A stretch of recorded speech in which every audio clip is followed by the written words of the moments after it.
बिस्मिल्लाहिर्रहमानिर्रहीम। Newton's ring आज हम पढ़ने की कोशिश करते हैं।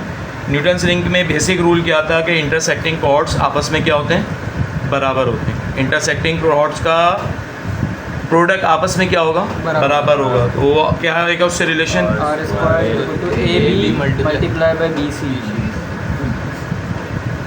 ए बी किसके बराबर है हमारा, 2r minus T, 2r minus ठीक है, और बी सी ठीक है, पुट करवा देंगे। आर स्क्वायर किसके इक्विवेलेंट हो जाएगा, 2r minus T multiply by T. T से दोनों को मल्टीप्लाई किया कितना है, 2r minus T.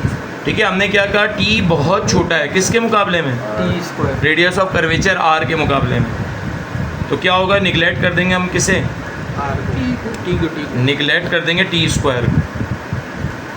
Neglecting highest value निकालते हैं इसकी, टी ए स्क्वायर ये टी है, तो हाईएस्ट वैल्यू कौन सी है पावर में, उसको निगलेक्ट करते हैं हमेशा।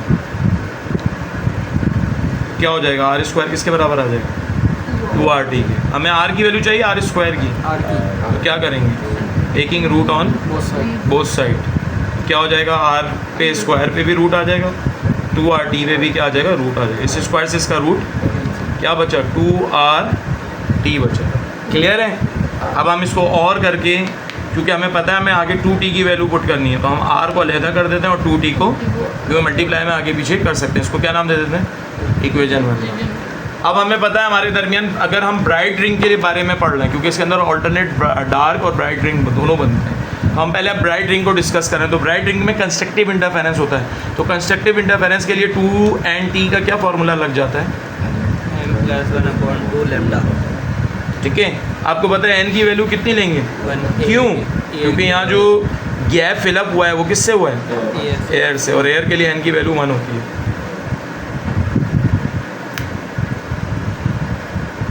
तो ये कितना हो जाएगा, 2t। अब हम पहले रिंग के लिए पहले ब्राइट रिंग के लिए निकालेंगे, तो m की वैल्यू क्या लेंगे, for first bright ring m 0 होगा, फॉर सेकंड के लिए 1, और फिर लास्ट के लिए वो हम अभी देखते हैं, एक नतीजा निकलेगा वो हमारा इस पर ही डिपेंड करेगा जी। तो यहाँ पे आ जाएगा छोटा सा 2t और यहाँ छोटा सा 1 लिख देंगे। यहाँ क्या आएगा, 1 0 प्लस हाफ लैम्डा। यहाँ जहाँ जहाँ m है वहाँ हमने क्या पुट कर दिया, 0। 2t1 किसके बराबर हो गया, हाफ लैम्डा की। दूसरे निकाला 2t2 निकाला, 1 प्लस हाफ लैम्डा, कितना हो जाएगा ये, क्लियर है। इसको आपने ऑब्जर्व किया, ये आधा था, ये 1.5 हुआ। अब क्या आएगा अगला, 2.5, उसके बाद 3.5, उसके बाद 4.5। इसका मतलब है हर मरतबा एक बढ़ रहा है। तो अगर मैं n के लिए निकालना चाहता हूँ तो m में क्या ऐड कर रहा हूँ, हमेशा 1 ऐड कर रहा हूँ जी। करें, अब मुझे तो m की वैल्यू निकालनी है, जो चीज़ मालूम करना उसका लेफ्ट हैंड साइड कौन होगा, तो n में 1 यहाँ क्या हो रहा था, प्लस, वहाँ जाके माइनस। तो ये इक्वेशन क्या हो जाएगी, 2tn कैपिटल N, ठीक है, इसके बराबर हो जाएगा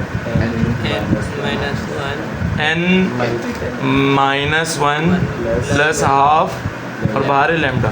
-1 प्लस हाफ कितना हो जाएगा, माइनस का हाफ। ये वैल्यू हम इक्वेशन 1 में पुट कर देंगे। इक्वेशन 1 बिकम्स r की जगह r, अंडर रूट की जगह अंडर रूट, कैपिटल R की जगह कैपिटल R, और 2t की जगह वैल्यू आ जाएगी n माइनस हाफ लैम्डा। ये हमारे पास R आ गया किसके लिए, ब्राइट के लिए। अगर यही डार्क के लिए निकालना हो तो आपकी बुक में इसकी तफसील नहीं है, डायरेक्ट आंसर लिखा हुआ है, क्या होता है, m लैम्डा। ये डार्क रिंग के लिए, n है डार्क रिंग के लिए, ठीक है।